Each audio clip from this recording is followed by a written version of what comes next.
अगले साल तैयार होगा पटना का नया गंगा पुल, बढ़ेगी कनेक्टिविटी। पटना और उत्तर बिहार के लिए यातायात और क्षेत्रीय विकास के क्षेत्र में एक बड़ी सौगात के रूप में देखा जा रहा बख्तियारपुर से ताजपुर गंगा पुल अगले साल तैयार हो जाएगा।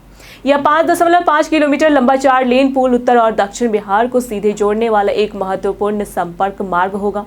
गंगा नदी पर बन रहा यह पुल न केवल आमजन के आवागमन को आसान बनाएगा, बल्कि राज्य की आर्थिक, सामाजिक और व्यावसायिक संरचना को भी नई दिशा देगा। यह परियोजना बिहार की संरचनात्मक विकास योजनाओं में एक मील का पत्थर साबित होगी।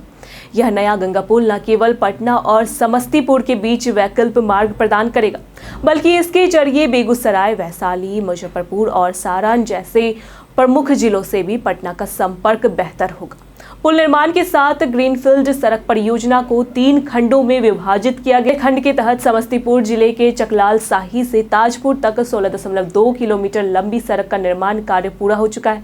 दूसरे खंड में डुमरी से चकलाल साही तक 18.5 किलोमीटर सड़क का निर्माण कार्य जा रहा है, जबकि तीसरे और सबसे अहम खंड में मुख्य गंगा पुल, पहुंच पथ और रेलवे ओवरब्रिज, आरओबी समेत अन्य संरचनात्मक कार्य शामिल है।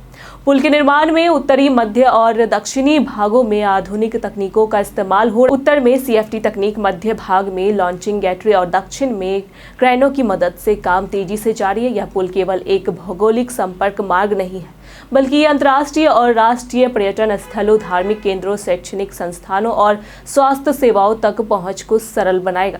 इसके साथ ही यह ओडिशा के पारादीप बंदरगाह से नेपाल तक के मालवाहक और यात्री यातायात को भी सुगम बनाएगा।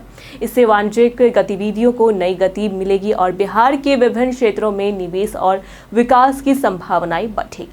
यह नया संपर्क मार्ग NH 122 के जरिए ताजपुर होकर पटना, वैशाली और सारण तक यात्रियों और मालवाहक ट्रैफिक के लिए एक नया वैकल्पिक रास्ता बनेगा, जिससे वर्तमान में महात्मा गांधी सेतु और राजेंद्र सेतु पर हो रहे भारी दबाव को भी कम करने में मदद मिलेगी। जिलाधिकारी ने अपने निरीक्षण के दौरान स्पष्ट कहा है कि कार्य में किसी भी प्रकार की लापरवाही बर्दाश्त नहीं की जाएगी और गुणवत्तापूर्ण तथा समयबद्ध निर्माण ही सरकार की प्राथमिकता है। इस पुल के बन जाने से न केवल आम जनता की यात्रा सुगम होगी, बल्कि यह परियोजना बिहार की आधारभूत संरचना को मजबूती देने में एक बड़ा कदम साबित होगी। यह एक ऐसी संरचना है जो भविष्य में राज्य के सामाजिक, आर्थिक परिदृश्य और काफी हद तक प्रभावित करेगी। ऐसी अपडेट्स के लिए देखते रहे प्योर पटना।